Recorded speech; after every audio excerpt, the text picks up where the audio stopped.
So thank you for coming to the Four Who Flew. Like he said, I'm Kylie. I am the youngest grandchild of Clifford Kalishek, one of the aviators. The information I'll be sharing today comes from old newspaper articles, family archives, and stories passed down through generations. Many of the quotes you'll hear came directly from the family, and if they're shown on screen, they will be in this pink color right there.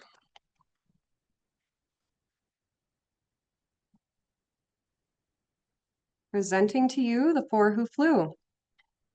This is Lydia Jessica Kalishak. She went by Lady or Liddy, and most people called her Lydia Sanborn later in life. Sarah Eugenia Kalishak. She went by Sadie, born in 1902. She was also known as Babe Barr, Babe Kalishak, Sarah E. Kerwood, and Sarah Warrender. This is my grandfather, Clifford James. He went by Cliff. This is my Aunt Isabella.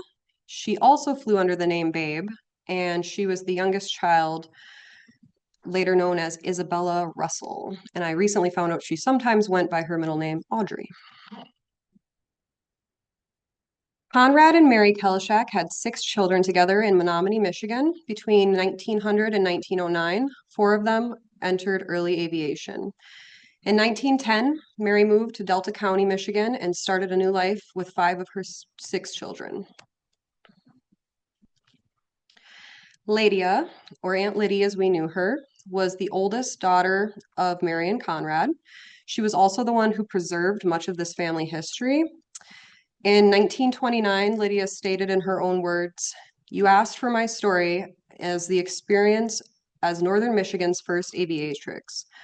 My sister, Babe, Sarah Kalishak, who is now in California where she began her flying in 1918, was really the first in the family to enter aviation." So in these photos, Sarah is on the left and Lydia is on the right in both photos. She said, "I received my first coaching in flying under my sister Sarah 6 years ago, around 1920. Since then, I have had continuous experience in commercial flying, and I recently completed a tour of the world with my sister, who has won her fame for stunt flying in the movies and in exhibitions. In 1922, Lydia continued to pursue aviation while accepting a journalist position in Milwaukee.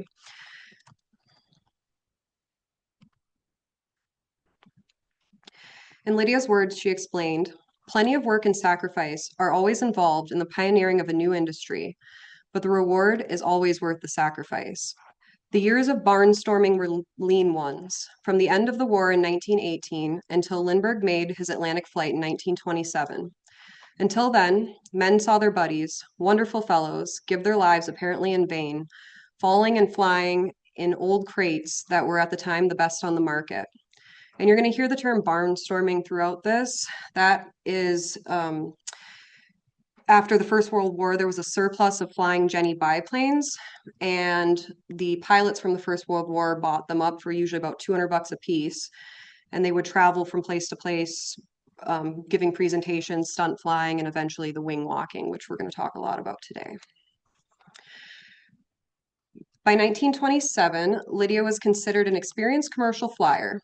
In March of that year, a newspaper article from the Escanaba Daily Press stated, "Resting on the determination and energy of a frail girl, commercial aviation in Milwaukee may yet become a reality. The Milwaukee Light Plane Club, organized by Miss Lydia Kalishek, has put a petition into circulation and is backing a movement in aviation at one of the city's vocational schools. Such a course would open up the study for aviation to those who are interested but unable to enroll in flying schools in Chicago or out east. Feeling that the future of aviation was in commercial work, Sarah and Lydia came to Milwaukee and formed the Milwaukee Light Plane Club." It continued, "At the present time, 4 members of the club were building their own planes under the supervision of Lydia. Anyone was eligible to join. 22 men and 1 woman were meeting weekly to compare notes on monoplanes. They were building in barns, sheds, and in their own homes. Miss Lydia Kalishak planned to leave for Milwaukee by plane from Michigan this summer, accompanied by her sister. The sisters were the prime movers in the organization of the club. A desire to carry on where the men in war service left off, mingled with the determination to overcome the apathy of the people in civil aviation, has dominated Lydia in organizing the club and fighting for a course in the vocational schools.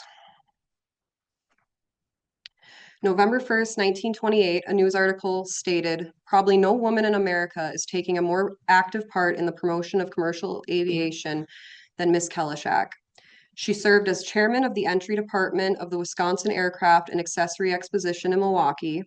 She's press chairman for the American Women's Air Council and secretary of the Milwaukee Light Plane Club, which staged the first light plane meet in America."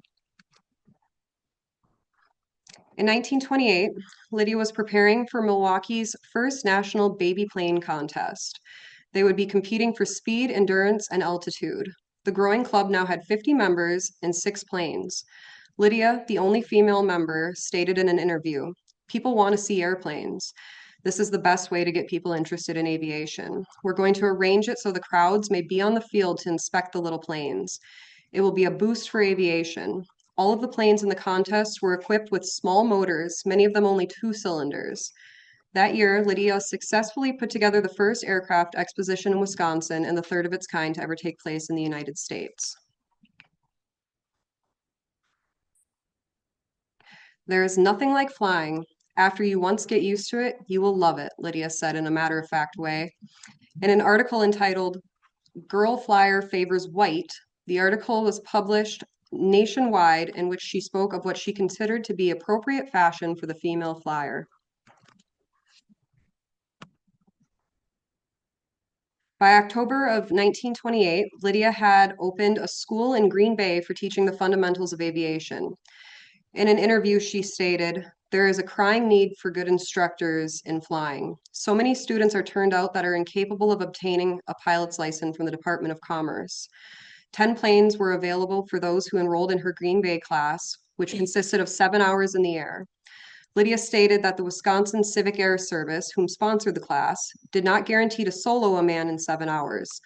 She did, however, feel it would be sufficient to convince the student flyer if they had attempted the wrong profession. The course cost $25. How Lydia viewed aviation in 1928. She said, "The opportunity for women in the aviation field are quite limited at present, but as aviation grows, there will be a place also for the woman flyer as well. Stunt flying, in which women performers held an important place, is being done less and less every year. As aviation gradually ceases to be a novelty and becomes more of a means of transportation in the minds of the public, the establishment of air routes over which passengers, freight, and mail can be carried across the country is the next forward step."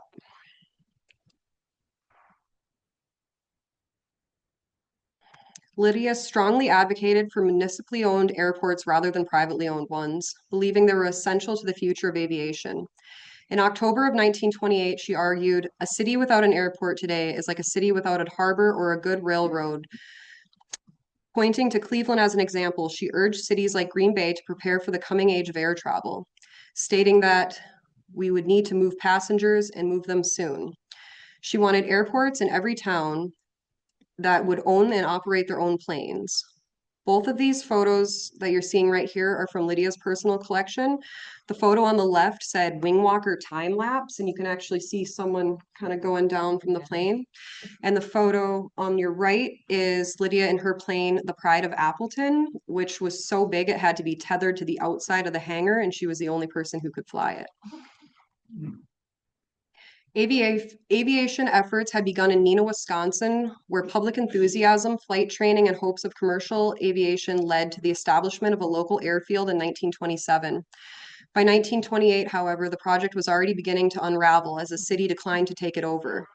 In June of 1929, Lydia briefly took charge as the airport manager, making her the first woman in the world known to run an airport.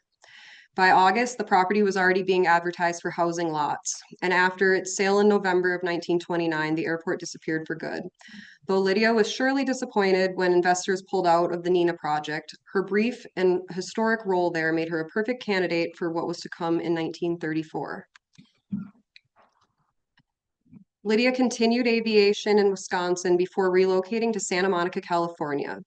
She established multiple airports, developed flying clubs that provided members with aeronautical training at the cost of operation, and continued to educate pilots while pushing for the development and expansion of new ports and air meets.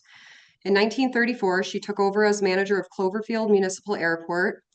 There, she was credited as the only municipal woman airport manager in the West and the first woman in the United States to hold such a position. An article stated, Miss Kalishek was no experiment. Before taking the helm at Santa Monica, she had operated her own airport and conducted a flying school in Neenah. Before that, she had been associated with the Curtiss Wright Company and was vice president of the Women's Air Council. By 1935, she had been flying for 15 years, in which she held a transport license, one of the few women in the country to do so. Her new title was at Cloverfield held great weight. While managing, she grew very close to the grieving Charles and Ann Lindbergh and had the uncomfortable duty of arresting Ruth Elder's husband for stunt flying without a proper permit. The photo on the left is her and H.C. Sanborn, Public Works Commissioner, and her future husband. In 1936, he would be ousted from his position on what he deemed bad politics. Less than 6 months later, the same people who usurped Sanborn would come for Lydia's job as well. What they did not know is she was not going to make that easy.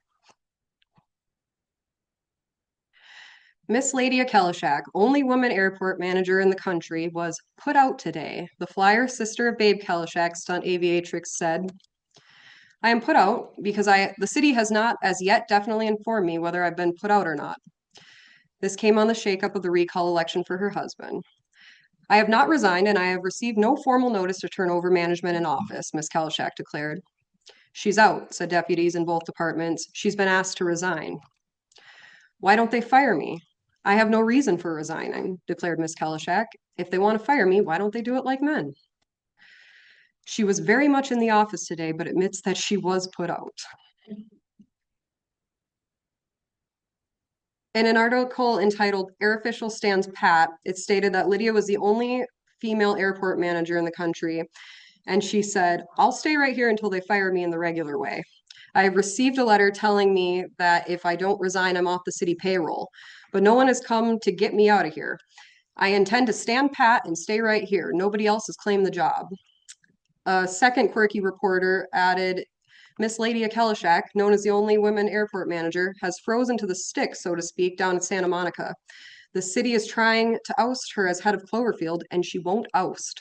This is what's known in the best circles as an impasse. And it would seem to put the hostile city officials on the spot. After all, it wouldn't be very chivalrous to throw a Lydia out. Though Lydia would eventually vacate the position, the incredible tenacity, strength, and tact she showed is still an inspiration for women like me today. That is her business card from when she was managing Cloverfield. And here are some of her accomplishments. She was chairman and the entry department at the Aircraft and Airplane Accessory Exposition, only woman in the world running her own airport, vice president of the Wisconsin Civic Air Service, general manager of the Wisconsin Civil Air Service, relief pilot for the North American Airways at Appleton, secretary and organizer of the Milwaukee Light Plane Club, president of the Women's Light Plane Club in Milwaukee, and press agent and chairman of the Public Relations Committee of the American Women Air Council. Lydia left for California in 1927 and resided in Santa Monica for the rest of her life. She never regretted trading in her career as a journalist to become one of the most experienced pilots aviation would see. She was so enamored and inspired by flying, she continued to campaign to have flying taught in schools across the country. She was listed in the Los Angeles Blue Book as a socialite for many years, with friends like Dean Martin and Charles Lindbergh. She retired from the California Employment Development Department in 1960. She was a landowner in multiple states, a member of various charitable organizations throughout her life. So this photograph, I had the honor of recreating. I inherited her mink, and that's the same driveway of my grandpa's house, 60 years apart to the day. Lydia remained close throughout her life with her family. She often traveled to visit my grandfather, Clifford, spending large sums of her own money to plant flowers and beautify her hometown of Gladstone, Michigan. Later in life, her and her sister Sarah would dream about the day they would move back together into their hometown and build a small house. As the eldest daughter, Lydia held a matriarchal presence in the family until her final days. She had a deeply generous heart, welcoming my father into her home after his military service, and even offering to pay for his full college tuition if he ever chose to attend. Last year, I had the privilege of recreating this photo. Along with the mink she left all of the photographs that you're seeing, unless it's like a newspaper article. I found some of those online, but most of those were hers as well. None of this would still exist 100 years later, if not for her foresight. She lived to be 97 years old, and she is remembered fondly by all. Now presenting my grand aunt, Sarah Eugenia Kalishek, known to the family as Sadie or Sari, but in the stunt world, she was known as Babe. Sarah's the second oldest daughter of Mary and Conrad, and the first of the siblings to enter aviation. One of my favorite newspaper articles described her in this way. She's petite and dainty, and her eyes are steady blue. She doesn't boast and she doesn't use slang. A flapper might call her a bit old-fashioned. She's more at home on the tip of a soaring plane than on a ballroom floor. Another reporter wrote about her appearance. I was very impressed with the young lady and found an entirely different person from whom I had expected. As she sat at the table in her flying habit of white knickers and a white flannel shirt open at the throat, she did not make the picture of the modern flapper with bob locks and rouged cheeks. But with her hair in braids wound around her head and makeup entirely lacking, she reminds me more of a girl from a Western ranch, as pictured on screen and occupying the heroine roles in the late novels. Young Sarah left home in 1918. She recalled in a story years later saying, I'm afraid I would have been called a delinquent today. She laughed. I had always appeared in amateur theatricals in my hometown. When a touring vaudeville act needed an instant replacement, I ran away to join the show. Sarah toured through the States as a singer and an assistant to a trained animal act. It was the animal act that led her to Hollywood. Soon she was directing trained animals in the silent films. She said, things were not so sophisticated as they are now. The animals didn't have little radios in their ears to hear the commands. They moved strictly on voice or hand commands. And that is her doing Charlie Chaplin while Charlie Chaplin was still doing Charlie Chaplin. During an unemployment lull, Sarah saw a newspaper ad for Barr's Flying Circus. Wanted, experienced aerial stunt woman. She said, I thought it sounded like fun. It took them about 5 minutes to find out that I was not experienced and I was bluffing, but they hired me. I suppose they figured anyone that brash could be taught, so they began that day to teach me the basics of aerial acrobatics. She had only been in an airplane 3 times before getting out on the wing. Within weeks, she became W.C. Campbell's most trusted aerial acrobat. From her first trip in the air, she pleaded so prettily to try a little stunt or two on her own account that Stub Campbell could not refuse her. She took on the name Babe Barr and began working hard to perfect and learn new stunts. Sarah spent at least 3 hours a day practicing in the sky. Soon she would be doing stunts including hanging from the ladder by her teeth, her knees, and doing the most modern dances on the tip of a soaring plane. Wow. This is the first photograph I have of Sarah wing walking. It was taken August 14th, 1918, just 6 days before her 16th birthday.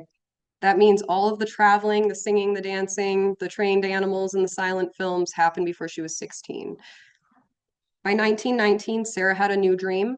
She wanted to become a stunt flyer. Sarah soon began flying the planes that she had been accustomed to climbing on.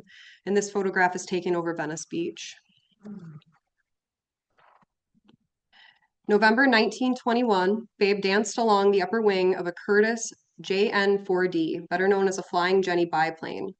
She moved with what seemed like perfect confidence and form before abruptly falling backwards off the wing. Fans screamed in horror as the teenage girl tumbled to the earth from 2,600 feet above. The spectators who had not averted their eyes were further astonished when a white parachute yanked the young woman from death's grasp just 300 feet above the ground. That day, Sarah had accomplished both of her goals, to survive her first parachute jump and give her onlookers the ultimate scare. Care to try it. The favorite stunt of this young woman, Babe Kalishek, is dancing on the wing of an airplane while it's thousands of feet above the earth. News articles stated that though they were unsure if oxygen existed at the altitude, Sarah was going to attempt a parachute jump record of 25,000 feet. In a foreign interview from 1921, she said, "In America, folks vie with each other in the invention of new dances. Each season, there's a new step, a new idea of dancing which interests people.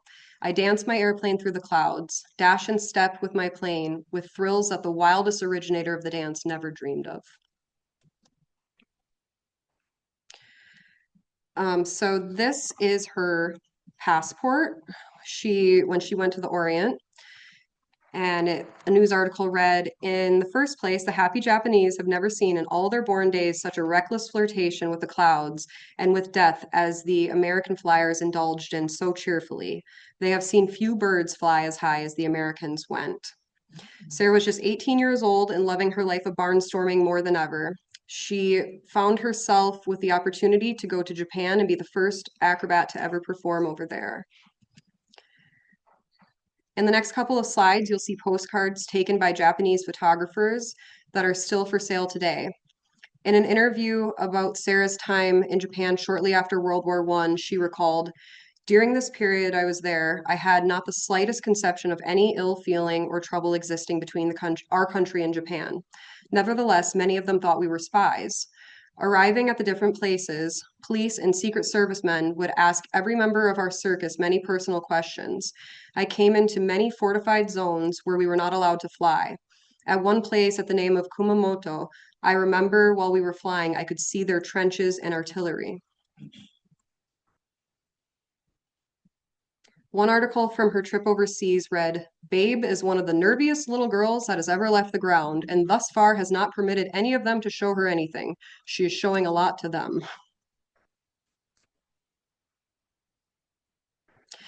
Japan's first glimpse at midair stunts left crowds in awe. It was said that the people of Japan had only seen things like this in imported movies. Even more shocking than the acrobats was upon landing, Sarah would pull off her flying cap, shake out her long curly hair, and wave to the crowd, revealing to everyone watching that the fearless stunt artist was in fact a teenage girl.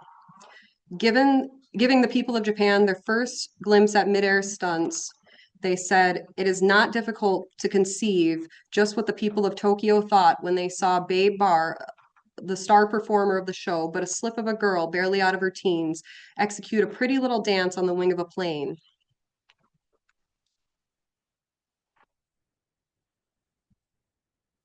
Performing for crowds as large as 100,000, Sarah captivated the country and even had the honor of performing for the Emperor of Japan. The Japanese government was so impressed, they contracted Sarah to do a series of films showing her wing walking stunts and strenuous workouts. This photo I emailed a Japanese film company and asked if they knew anything about her. And they emailed me back and said, "I know nothing of your aunt," and sent a picture I'd never seen of her. So they knew something, but I still don't know what. That's her with the Emperor. Sarah's on the far right, the Emperor's in the middle. Her manager and promoter intended for the foreign trip to become a world tour, but after a close call with her life, Sarah finished her contract with Barr's Flying Circus and said goodbye. Sarah recalled the events in her own words that led up to this moment. She said, "The pilots were the backbone of the act. A really good stunt pilot needed an even temperament, steady nerves, and a tremendous amount of, I hate to use the word, but it fits, guts. Art Globel was a good stunt pilot. When he flew under the Arroyo Seco Bridge in Pasadena, I was on the wing. A reckless stunt pilot can make an acrobat's life a nightmare." The mechanics of the trip was to stand on the top wing of the Flying Jenny, hanging onto the mast and wait for a second Jenny to fly along just above about 8 inches and scoop me off onto the lower wing.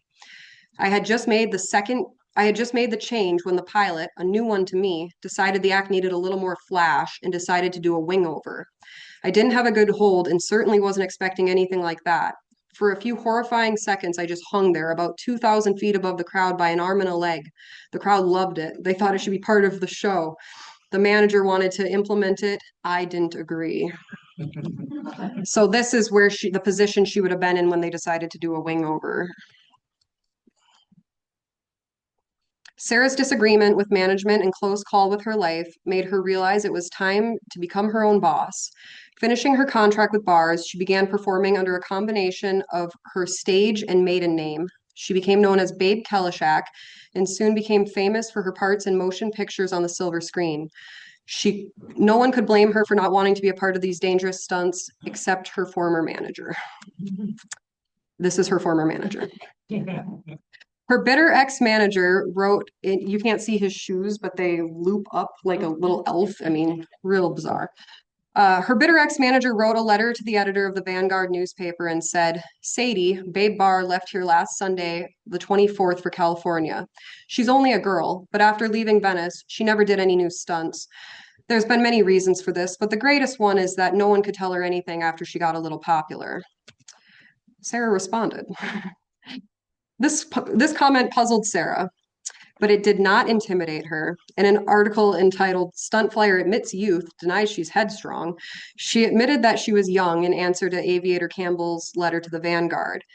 And if Campbell had stopped there, everything would have been well, but he didn't. He called Babe headstrong.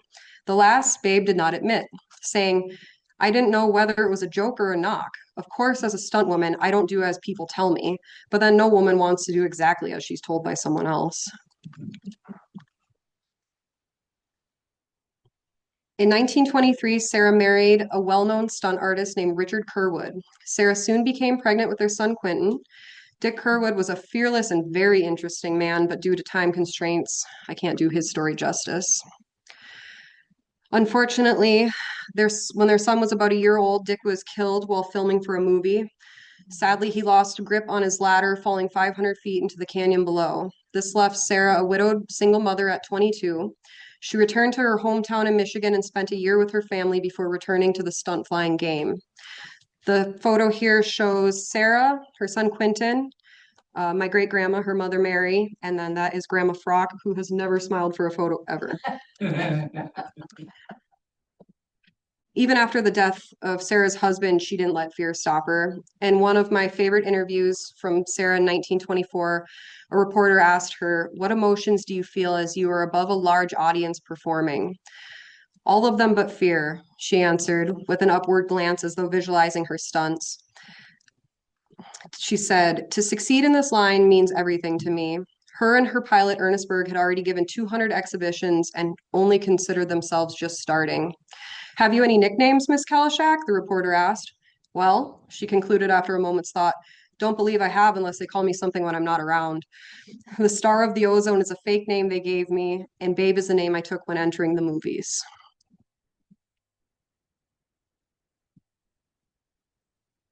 More than anything, Sarah was known for her incredible physical strength. One article said, she is blessed with unusual strength for a woman and a sense of equilibrium that gives her perfect assurance in the air.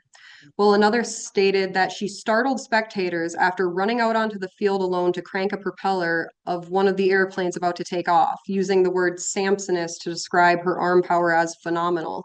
A couple weeks ago, I received a phone call from a man in Oregon named Alex, who was my Aunt Sarah's doctor in the 1980s. He told me that he was 30 years old when he started his practice, and she was 85 at the time, but he didn't think she looked a day over 60. He remembered her grip strength was incredible. He said shaking her hand was something you'd never forget. As she stood in his office, he recalled how she bounced up and down like a little yo-yo with boundless energy. She was there for some lower back pain due to multiple plane crashes and getting drugged by her horse over rocks when her foot got stuck in a stirrup. So this isn't the kind of plane she was flying, but it demonstrates how they would crank the propellers. Normally it would be two men and one would hold the propeller with his hand and the other one would hold his hand and they would run to crank it. So it definitely would shock people to see an 18-year-old girl crank the propeller by herself. Sarah was known for staying in peak physical condition, and she knew if she could get one hand on the plane, she could hold the weight of her suspended body. Though she took her workout routine very serious, those who knew her described her strength as seemingly unnatural.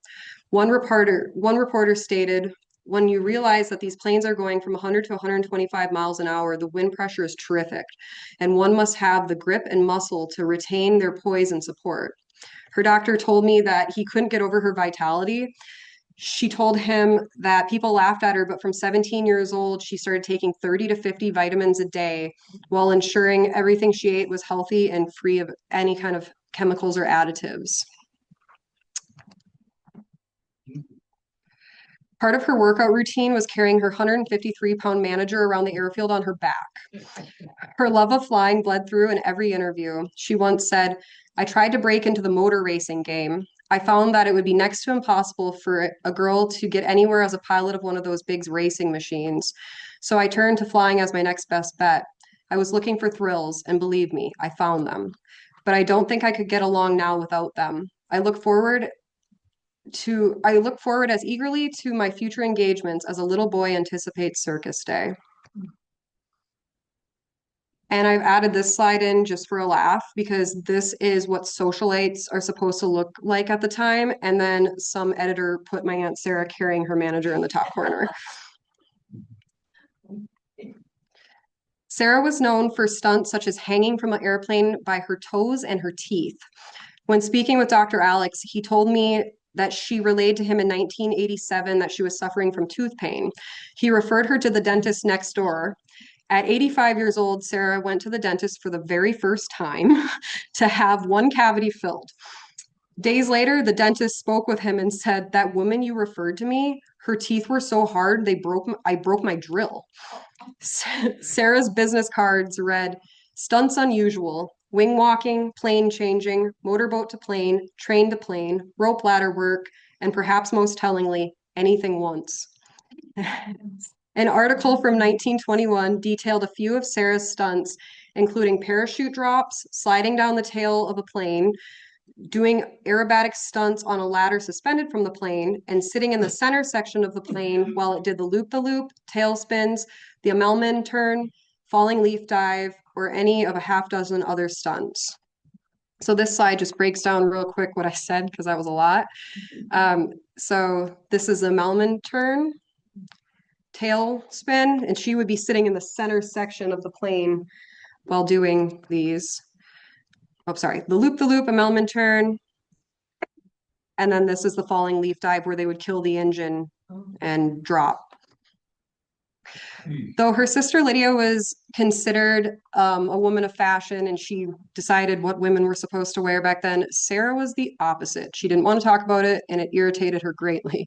In one interview I found, she said, "I heard a very unusual but true remark from a lady the other day who is interested financially and actively in aviation. 'Girls,' she said, 'those togs are applesauce. If you dress so perfectly gorgeous, the men are going to laugh at you. Do something first.' I was left breathless hearing that, and I shall never forget it."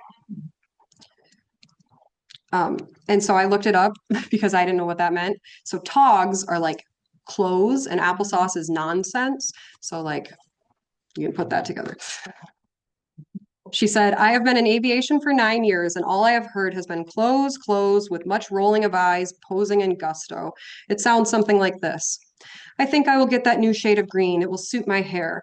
Or that red outfit is stunning and form-fitting besides. At last, to have found a really sensible woman who does not worry herself about those infernal clothes.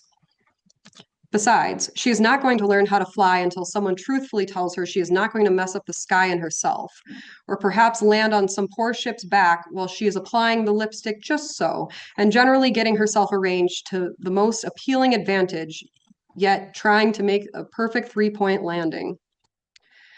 My research leads me to believe that Sarah was referring to none other than the legendary Miss Poncho Barnes.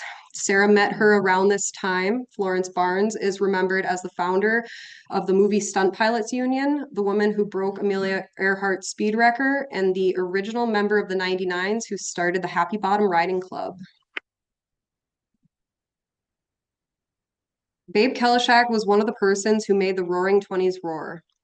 Newspaper stories called her the most popular American girl to ever come to Japan, and the budding Japanese movie industry offered her a 4-year contract. Back in the States, enthusiasm for her stunts was equally well received, Billboards and posters read, "Come fly with Babe." Newsreels in the silent flicks showed her biplane darting under bridges and flying so close to the ground that Babe's tricks were useless to have a parachute.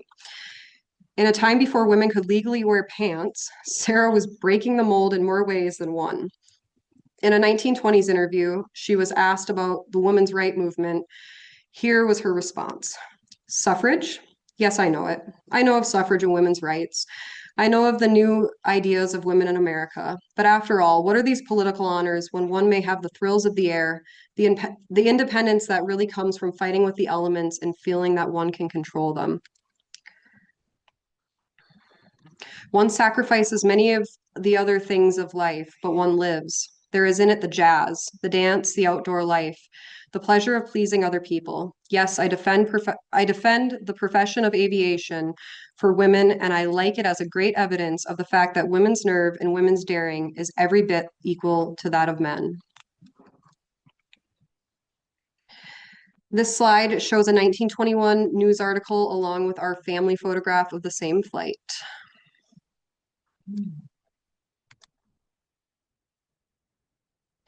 Sarah once shared this quote. She said, "I just adore the life in the air, but it is tiresome to sit in the cockpit all the time. I prefer to get outside of it and do things.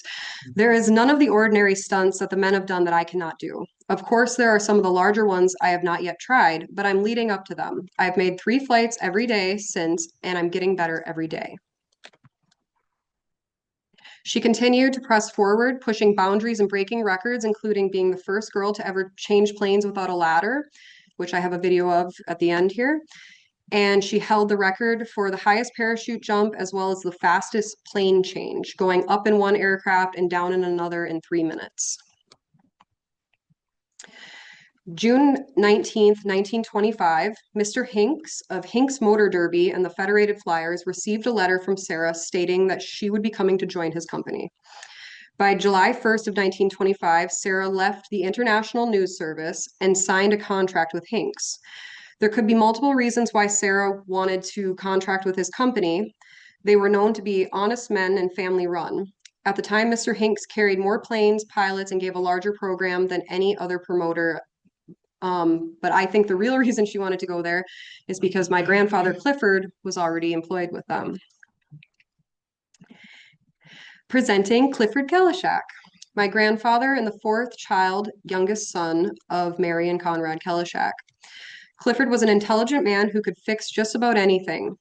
He had an inventive mind and skills to follow through on any project. This was especially impressive as Clifford had dropped out of Catholic school in 4th grade after cruel treatment from the nuns because he was left-handed. When his mother Mary told him he had to go back to school, he refused, citing the abuse. Her response was, "Fine, then you're going to work like a man." And that's exactly what he did. By the time Clifford was a young adult, he was set for adventure and walked with a strong moral compass. Cliff was not one to seek nor shun a fight, and he always protected those who couldn't protect themselves. Clifford was small in stature, making him the perfect target for bullies.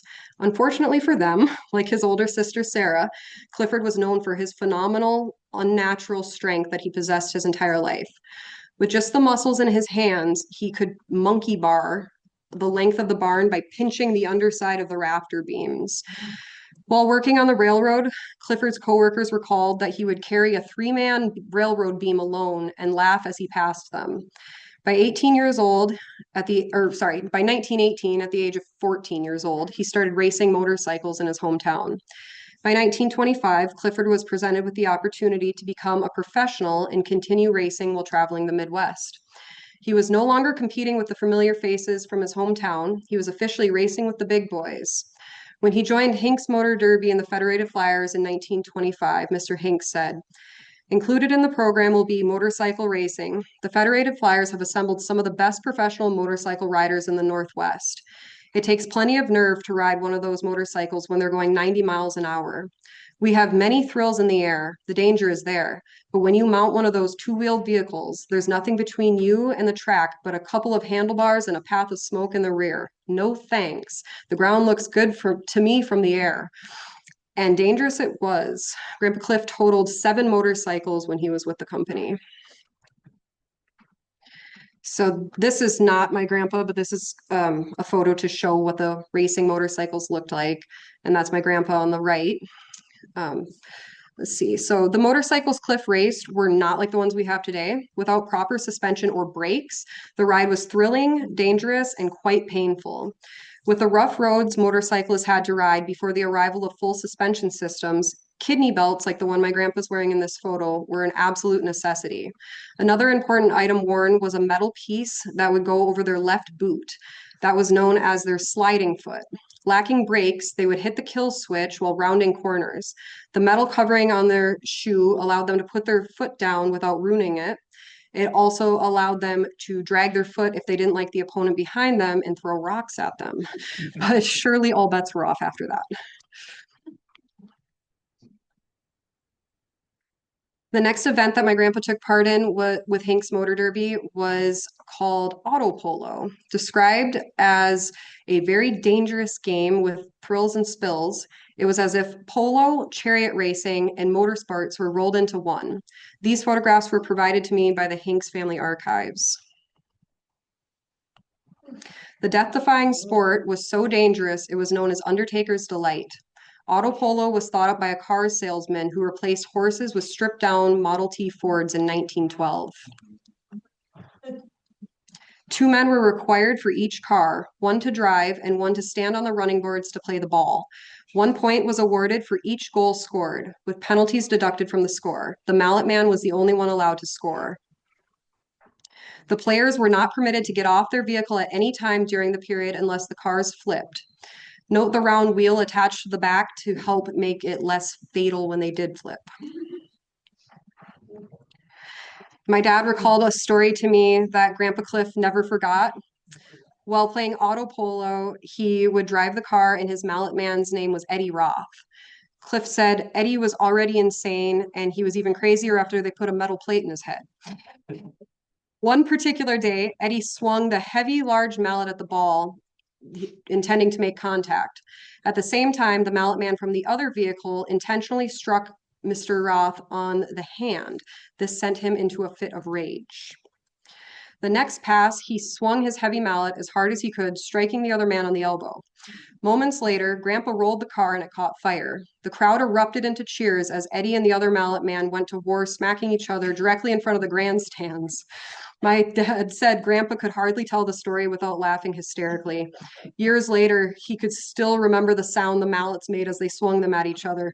My dad asked him who won, to which Grandpa replied through roars of laughter, "Oh, there were no winners in that one." The year Clifford joined Hinks, auto pushball was being played as the 1925 feature. The game was played with especially built automobiles and an inflatable ball 7 feet in diameter. It was not unusual to see the ball bounce higher than the grandstands while the cars maneuvered underneath it to push it through the goalposts. This event was exciting and fun to play. Unfortunately, Grandpa quit after accidentally killing a spectator in Sun Prairie, Wisconsin.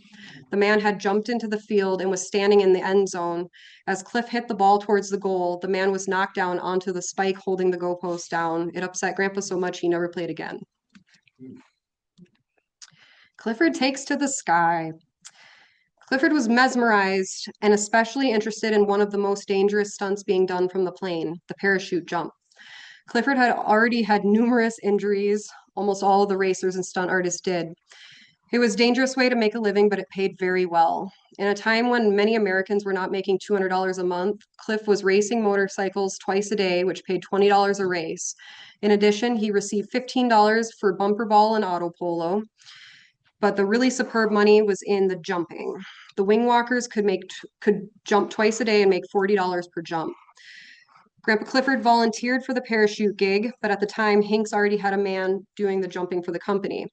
One windy afternoon in July of 1925, Clifford watched his sister soaring high in the choppy air. From the ground, the weather was beautiful, but the wind would make the stunts in the sky much more dangerous. Clifford kept his eye on Sarah as she gracefully performed her stunts as usual. As she entered back into the plane, Clifford waited for the grand finale, the men's parachute jump, but it never came. Recently, the flying circus had employed a new parachute jumper. The first man in their employment had panicked and was lucky to escape with his life. Out of fear, the man froze, holding tight to the landing gear, refusing to jump from the plane. The pilot, running out of gas, was forced to land the plane with the terrified man still clinging underneath. He was seriously injured. Despite Sarah's unwavering confidence, the weather was not ideal that day for flying, and many people had lost their lives performing the parachute jump. Clifford soon learned that not only did the man choose not to jump that day, he left the company altogether. This was the second one. I'll jump, Grandpa said to the pilot, but the man was weary. Shaking his head, he told him, Cliff, I can't have another guy freeze up under there. If you tell me you're going to jump, you have to do it. The pilot was skeptical. He had had two professional parachute jumpers quit, one of them after being badly injured. But Cliff was a man of his word, and he found the pilot's doubt insulting. If I say I'll jump whether I have a chute on or not, he responded with irritation. So Clifford took to the sky, leading to him and Sarah performing in what was arguably the most dangerous brother-sister act in the world.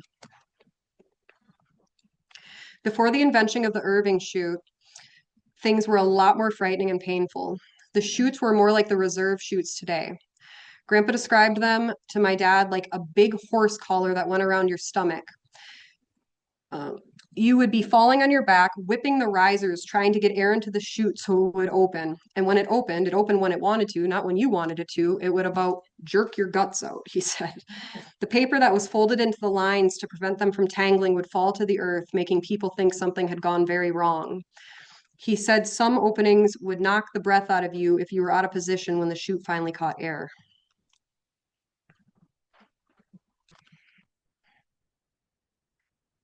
Cliff talked about it later in life, his early days of wing walking. He said when he first started, his hands and wrist would be covered in bruises from how hard he'd slap the wires while he was grabbing them. After getting more confident and comfortable in the sky, he would learn to barely touch them, just enough to know they were there. One stunt he took extra pride in was hanging from the bottom of the plane, facing forward to do sit-ups. This position differed from most acrobats at the time, who would hang facing the opposite direction. This was a testament to Clifford's incredible strength, as well as doing the sit-ups against the wind. It was much more challenging than doing it where the wind is helping you up. Clifford had the honor of flying with some of aviation's earliest stunt pilots, most of whom flew in the First World War. But if you're a wing walker with a fearless stunt pilot, you better be pretty brave yourself. One of the pilots was so daring, he would plummet the plane towards the grandstands, flying so close to the crowd that Clifford who was hanging from the plane, had to jerk his hands up to not collide with spectators. When Cliff voiced his displeasure, he was told, "We had plenty of room, and quit your whining, you didn't get hurt." Cliff laughed and made it clear that this would have ended in a physical altercation if the man wasn't the most skilled pilot he had ever flown with. Another pilot Clifford spoke of was a man nicknamed Weenie. My dad asked him if they called him that because he was mean. Grandpa laughed and said no. He was very soft-spoken, professional. He didn't curse and fight at the drop of a hat like the rest of us did. We called him Weenie because his name was Noel Ween. Clifford said he was an exceptional pilot, but he didn't know whatever happened to him. Years later, my dad would come across his name while reading a book on bush pilots. It turns out he went on to start Alaska Airlines.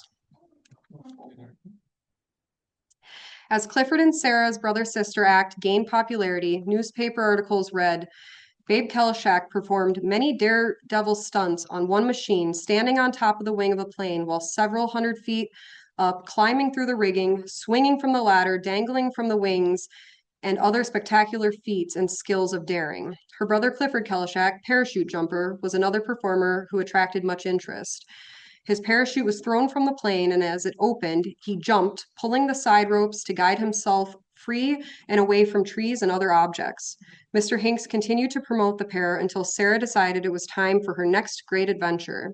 She wanted to return to her hometown and open an airport and flying school. But this was a major issue for Mr. Hink and for Sarah. She had signed a binding contract, and the brother-sister act was a huge draw to the events. Not to mention, he had spent a lot of money promoting Babe Kalishek. But as the Kalisheks always did, they were quick to come up with an unconventional solution. Another Babe Kalishek. By the summer of 1925, there were officially two Babe Kalisheks wing walking, 23-year-old Sarah and 16-year-old Isabella. Isabella, the youngest of the Kalishek children, was strong and fearless like her siblings. When the opportunity presented itself, she did not hesitate to become Babe by stepping into her older sister's shoes. You have seen Babe Kalishak on the silver screen. Now see her perform in actual life in Northern Michigan Fair, advertised at Escanaba Daily Press. While Sarah was performing at what is now known as the UP State Fair, her younger sister was taking over her role as Babe in the brother-sister wing walking act. So on this day, Sarah was in Escanaba and Isabella was in Door County. The Door County Advocate wrote, "A crowd of nearly 1,500 people was thrilled Wednesday afternoon. The weather was ideal except for a regular air current, which made the stunts in the air much more dangerous than ever. One of the features of the day was the ride of Miss Babe Kalishak, 16, standing on top of the wing of a plane, which made a perfect loop-the-loop. Miss Kalishak is reputed as the youngest daredevil actress in the flying game. The parachute jump was perhaps second among the thrills. A perfect drop was made in spite of varying winds and in spite of the fact that the rider landed on a nearby fence with severe impact and was fortunately saved injuries by his heavy leathers." Isabella's first parachute jump ended painfully for the young girl, and she was injured quite badly when her chute didn't open properly. Her brother Clifford quickly took over the jumping once again. A local newspaper wrote, "Gladstone people will be interested in knowing that Isabella Kalishak and her brother Clifford are rapidly gaining note as aerial stunt artists and have returned to Gladstone after a tour through Wisconsin to visit with their mother. The Kalishaks have been gaining wide popularity for their aerial stunts. Isabella's featuring stunt in which she hangs by her toes by a wire from the strut, stands on top of the plane in the center section during the loop-the-loop, and wing walks, while her brother is in parachute jumping and motorcycle racing. Both are the same family as Babe Kalishak, a well-known stunt artist." A 1925 article read, "Pretty Isabella Kalishak, 16-year-old stunt flyer, is shown with a happy smile after returning from a trip to the clouds in the photo. She can clearly be seen with one foot on the edge of the plane while flying near New Butler. Isabel of Escanaba flirts while just steps away from death. Just 16 and pretty, she loves it. It is her thrill and her life, her toil. But mere man doesn't enter into the flirting of Isabel of Escanaba. She is far above it. In fact, usually 2,000 feet above it. For Isabella is a young mistress of the air in her own right, and she does her flirting with the clouds." The article continued, "Walking on the wings of an airplane, she visualizes 1,000 fantastic shapes as the clouds roll by.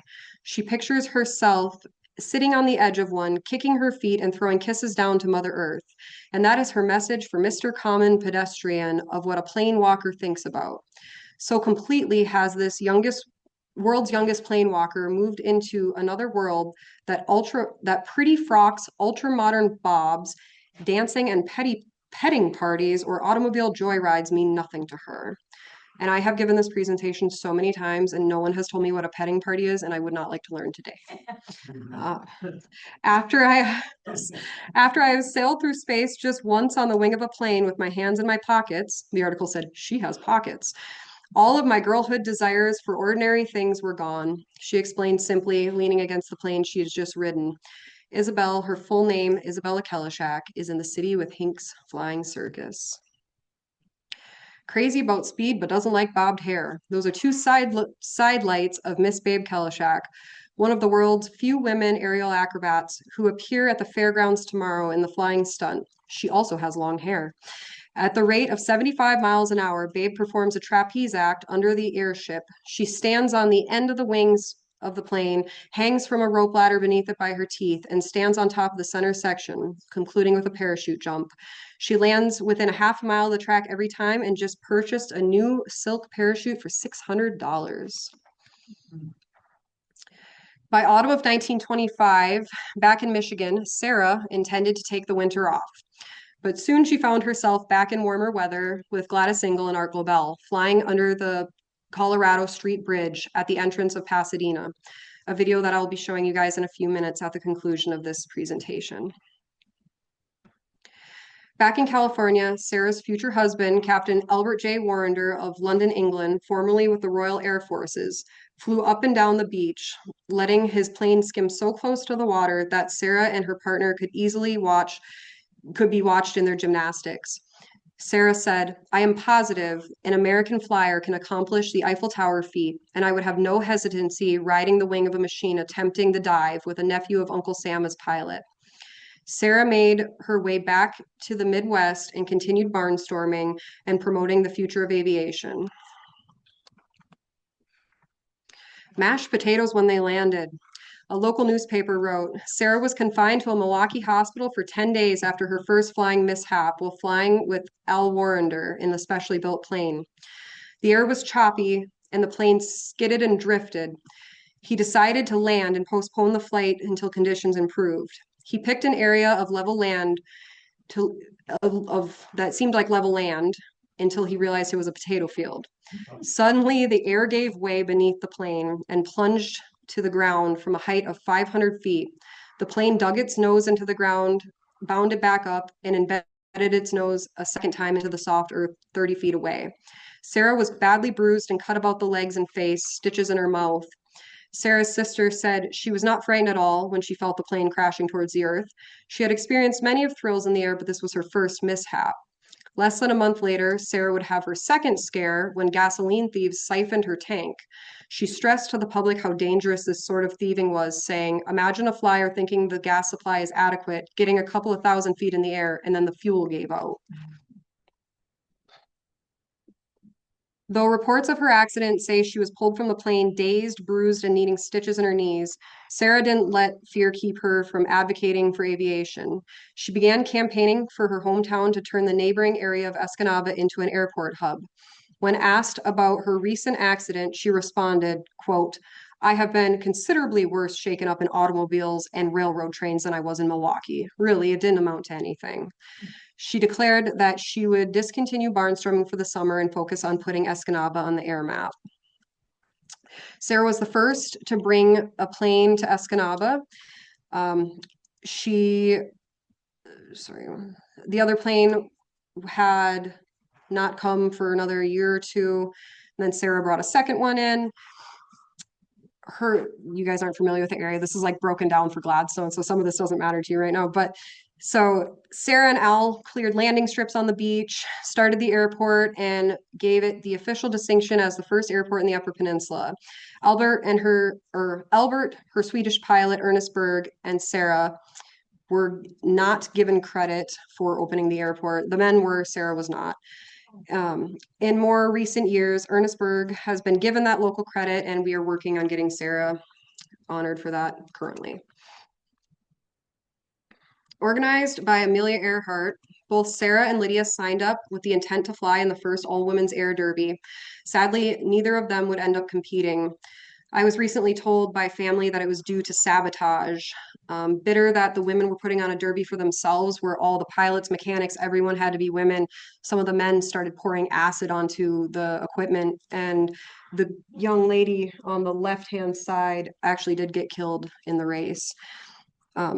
Sarah and Lydia were already established in the aviation community. They didn't need the $25,000 prize, and they pulled themselves out of the race. It is a really beautiful sight to see the rain falling from a distant cloud while in the air, or to be flying above the fog and unexpectedly see a small opening which shows the sun shining brightly on a town or farming country beneath. Sarah's husband, Albert Warrender, formerly with the Royal Flying Corps, began stunt flying when he desired a common interest to court Sarah. Albert became the top flyer for many Hollywood movies, performing with many of the early stars such as Clark Gable and Shirley Temple. He would become the pioneer of the autogyro, the forerunner to the helicopter.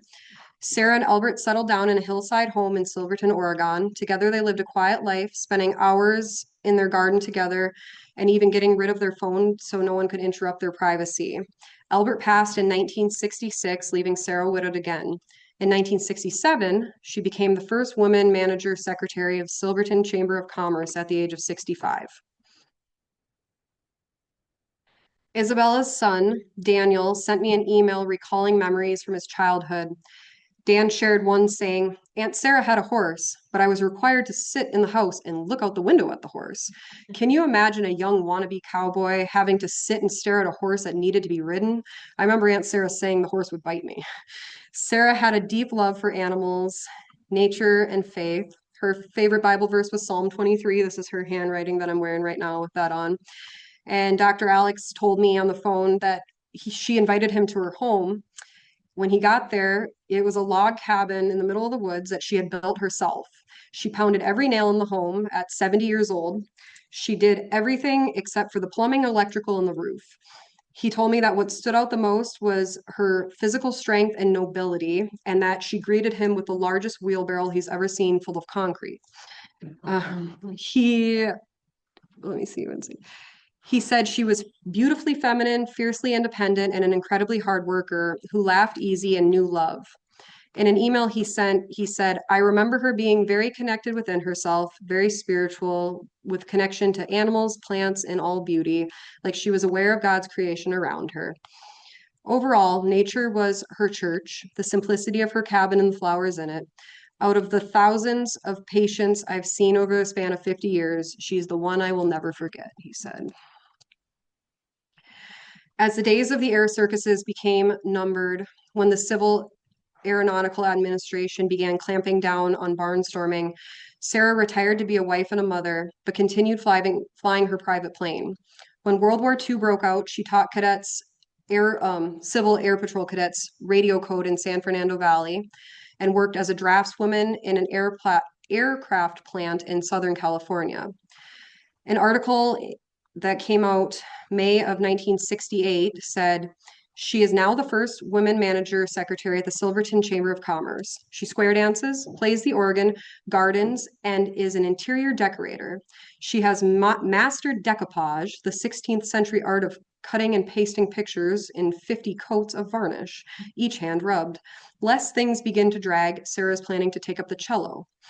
Sarah was a driven real estate agent and a draftswoman who drew plans for new and remodeled homes. Among other hobbies, she learned to weld and taxidermy. She gave my dad her taxidermy set. Like her sister Lydia, she lived to be 97. So this Isabella. This quote is from my Uncle Dan Russell. He said, when I was about 7 years old, I collected and played with toy soldiers, and she would make parachutes for them. There was still a connection for her. For me, I still wonder why someone would jump out of a perfectly good airplane. As you can tell, I prefer solid ground. That quote is from her adopted son, Daniel, the man I knew as Uncle Danny Russell. Over the past few years, he was able to share some memories of his aunts and my great aunts. He said, I always felt very comfortable around Aunt Sarah, and I was on my best behavior around Aunt Lydia, to which my Aunt Flo said, me too. My Uncle Dan passed about 2 years ago now, but I have him to thank for preserving Isabella's history. When he originally told my father and I that she was a wing walker, we thought he had mistaken her story for Sarah's. He insisted that he remembered Isabella bringing him to a bridge that she had also flown under on the wing of a plane, but she had gotten in trouble for. He said that she dug out her old flying cap that he was allowed to wear if he was careful with the old leather. Around 1940, Isabella, who wanted a child, paid what is now the equivalent to $400,000 to adopt Daniel. It wasn't until years later that Isabella was contacted by authorities and told that Daniel was part of the infamous Georgia Tan's children home and he was stolen from his biological parents. Later in life, Daniel would come to know some of his biological siblings who were all sold separately. Isabella tragically died in her 46th year, allegedly after re-entering a recently fumigated home in California to finish packing. After her passing, Dan had a few more tragic and turbulent years with Isabella's abusive husband before being uprooted one last time. When my grandpa Clifford became privy to the information that Isabella's husband intended to send Dan to a boys' home, my grandpa took him in without hesitation, and Cliff made it clear to Dan's adopted father that showing his face in Delta County would end very poorly for him. The picture on the right shows Clifford's family, including Dan and my father, and this home we still own. Clifford worked hard on the railroad and in many other jobs to provide for his wife and 9 children, 10 once Dan entered the home. To his friends and family, Cliff was known as unnaturally strong, fearless, and dependable. In Clifford's later years, his mother Mary would be a very successful businesswoman and landowner. Cliff was the bouncer at the family's bar, the Klondike, and built multiple rental homes for her and others. In the late 1950s, he built a home for himself and his family on the Gladstone Bluff after a fire burned their house down. Clifford passed away just before his 67th birthday. He had a heart attack doing what he loved the most, riding his motorcycle. Though this has left the family with a Clifford-shaped hole in their lives, his legacy continues to grow. I am the youngest of his 34 grandchildren and countless great-grandchildren running around the country. So this is Cliff and Lydia, and then the babes, Sarah on the left, Nanny, or their mom's Mary in the middle, and then Isabella on the right. This photo is of the Hinks brothers with my aunts. I found it on the Federated Flyer website, and it says, the girls are not named, but part of the team. And I said, hey, I know those girls. So this is them when they were young and all ages, I guess. Lydia's on the left, Grandpa Clifford. That's their brother Cashy, that's holding baby Clifford. And then Sarah with the curly hair over there. And this is Bumper Ball.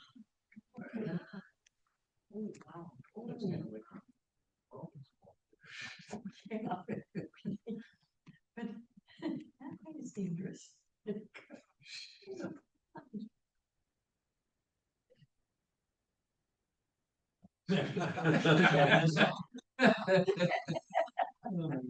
that. Oh, jeez.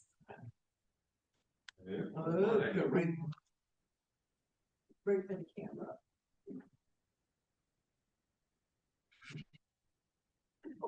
This is Aunt Sarah, 1923, when she became the first woman in the world to change planes without a ladder.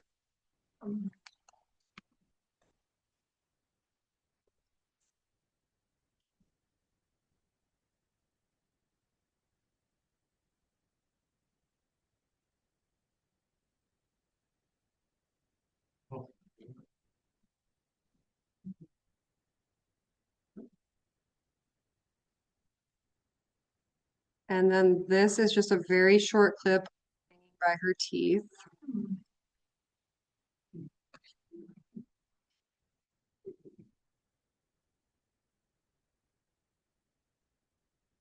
And one last video, this is Belle and Gladys Ingalls as they fly under that bridge I was telling you about in 1926.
And they land still on the wing.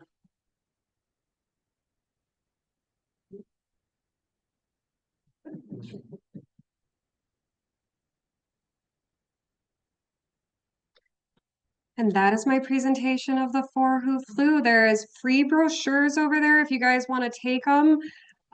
It's all self-funded if you'd like to support. I am selling my books for $20 a piece. And also feel free to contact me or take a picture of that if you need anything and to check out my website that breaks down some more on the aviators. Thank you guys so much.